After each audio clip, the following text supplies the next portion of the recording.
अध्यक्ष महोदय, मानव संसाधन विकास मंत्रालय की मांगों के संबंध में बोलने के लिए मैं खड़ा हुआ हूं।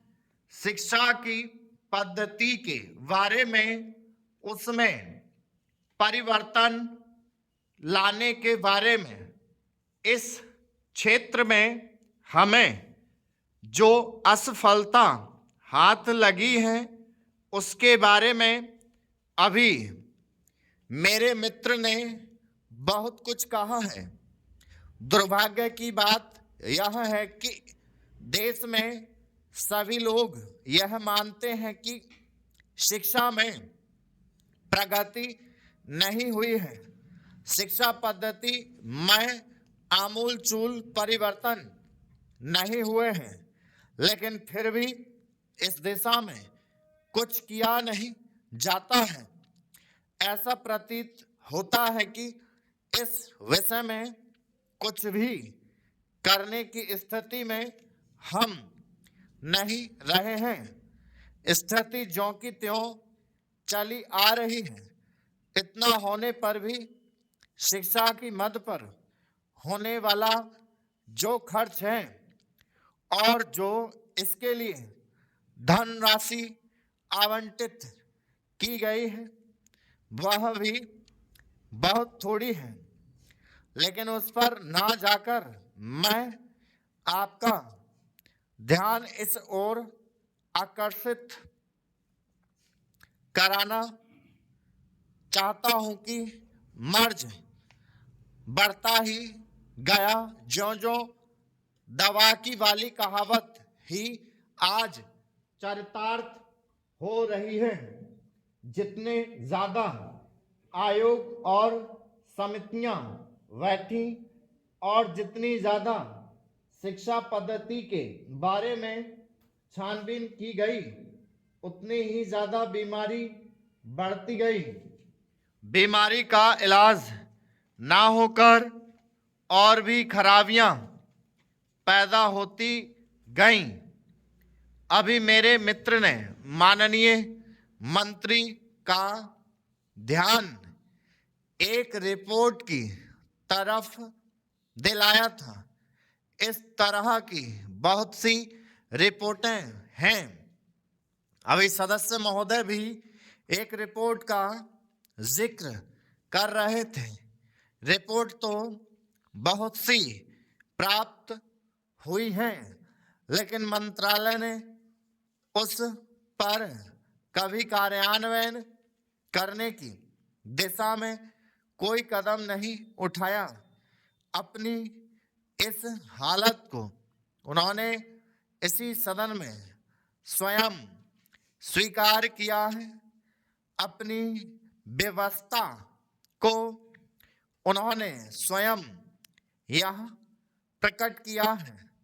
इस विषय पर और अधिक ना कहकर मैं आज के दिन मानव संसाधन विकास मंत्रालय का ध्यान दो विशेष विषयों की तरफ दिलाना चाहता हूं। पहली बात तो मैं हिंदी के बारे में कहना चाहता हूं। मंत्रालय का काम हिंदी का प्रसार और प्रचार करना है। हिंदी हमारे देश की राष्ट्रभाषा है।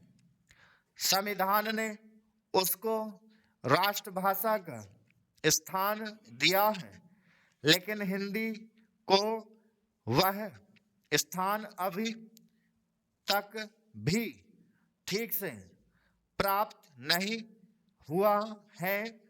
इसके कई कारण हो सकते हैं। एक कारण हिंदी प्रेमियों का अधिक उत्साह हो सकता है। दूसरा, दलगत राजनीति से प्रभावित होकर राजनेताओं का भाषा के बारे में अपनाया गया दृष्टिकोण हो सकता है।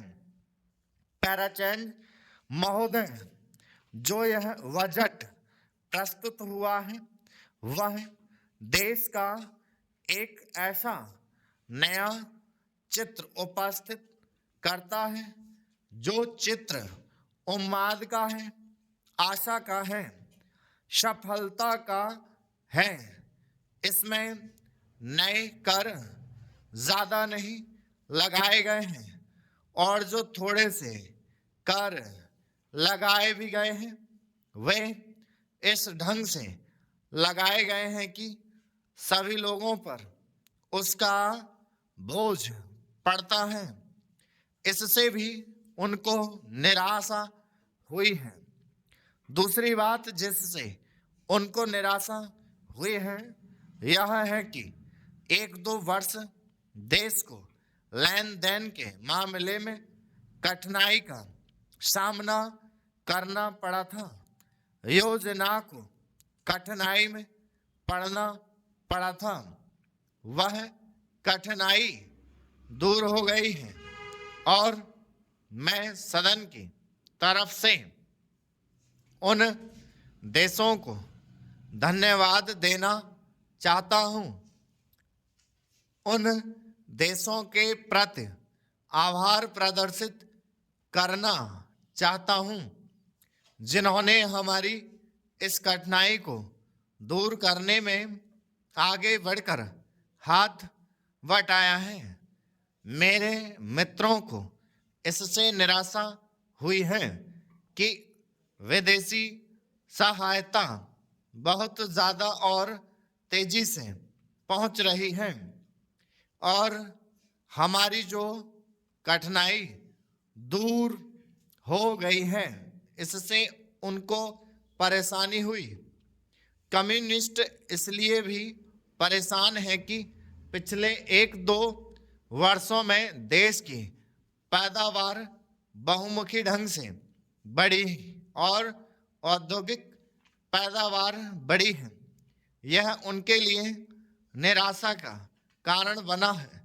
उनकी निराशा इसलिए भी बढ़ी है कि उनका मालिक, उनका मित्र हमारे देश की सीमा पर जब फौज लेकर खड़ा है और जब देश पर खतरा है तो क्यों देश की आर्थिक हालत, क्यों देश की वित्तीय हालत तथा दूसरी हालत इतनी अच्छी हुई है और क्यों इतनी अच्छी सभी उभरी है। लेकिन उनकी निराशा हमारी सबसे बड़ी आशा है, उनकी असफलता हमारी सबसे बड़ी सफलता है और मैं समझता हूं कि उनके भाषण हमारे वित्त मंत्री महोदय के लिए सबसे बड़े बधाई के भाषण हैं। 2-3 चीज की ओर मैं आपका ध्यान दिलाना चाहता हूं, उनकी ओर दूसरे माननीय सदस्यों ने भी आपका ध्यान दिलाया है। हमारी सरकार का ध्यान भी उस ओर गया है, लेकिन मैं समझता हूं कि उन पर और अधिक ध्यान देने की आवश्यकता है। पहली बात तो यह है कि जब चीज़ों की पैदावार बढ़ रही है, जब देश उन्नति की तरफ जा रहा है, तब भी देश में कीमतें बढ़ रही हैं। महोदय, यह मानना कि उनको रोका नहीं जा सकता गलत है। इस महंगाई को रोकने के लिए कुछ विशेष कदम उठाने होंगे, कुछ विशेष काम करने होंगे।